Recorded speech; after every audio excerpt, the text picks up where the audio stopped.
আজকে তৈরি করে দেখাবো ফুলকপির পাকোড়া। আসসালামু আলাইকুম, কেমন আছেন সবাই? এটা কিন্তু সেই সুন্দর হয়েছে। টেক্সচারটা দেখুন, মাশাআল্লাহ।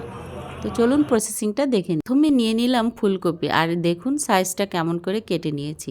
তো এটাকে আমি একটু ভাপ দিয়ে নিব। তার জন্য কয়েক টুকরা আদা একেবারে পাতলা করে কেটে দিয়েছি, আর লবণ। ফুলকপি থেকে হালকা একটা গন্ধ আসে, আর এই আদাটা দেওয়ার কারণে এই গন্ধটা আর আসবে না। তো একটা বলক দিয়ে এই ভাপটা দিয়ে আমি ফুলকপি উঠিয়ে নেব। এবার যেটা করব, প্রথমে এখানে চালের গুঁড়া দিয়ে দিয়েছি, স্বাদ অনুযায়ী লবণ, হলুদ, ঝালের গুঁড়া।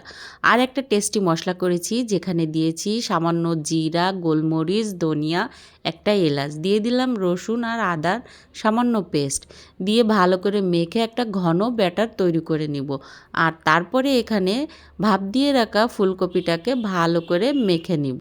সামনে রমজান মাস আসছে, এভাবে যদি ফুলকপির পাকোড়া করে খান খুবই ভালো লাগবে। একটা টিপস শেয়ার করি, যেভাবে আমি ফুলকপিটা ভাপ দিয়েছি ওইভাবে ভাপ দিয়ে ফুলকপিটার গায়ের পানিটা শুকিয়ে আপনারা ডিপ ফ্রিজে সংরক্ষণ করে রাখতে পারবেন। এখন কিন্তু অনেক সুন্দর সুন্দর ফুলকপি পাওয়া যাচ্ছে, আর কয়দিন পরে এত ভালো ফুলকপি পাওয়া যাবে না। তাই দেরি না করে তাড়াতাড়ি সংরক্ষণ করে রাখুন। আর এই ফুলকপির পাকোড়াটা যদি পছন্দ হয়ে থাকে অবশ্যই শেয়ার দিয়ে টাইমলাইনে রেখে দেবেন, খুবই উপকারে আসবে। ভালো থাকবেন, আল্লাহ হাফেজ।